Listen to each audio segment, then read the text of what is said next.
Hello everybody, greetings from Orlando. This is our first Orlando Symposium Workshop and Exam.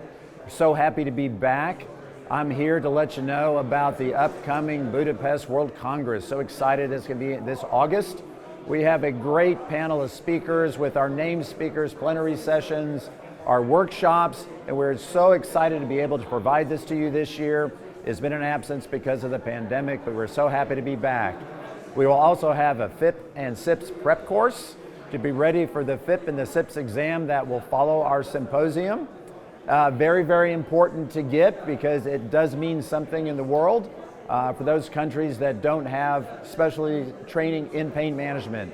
So come to the meeting, go to the course, learn how to do the procedures, come take the exam, and at the end, you'll get a beautiful certificate that shows you are a fellow of interventional pain practice or a certified pain management sonographer.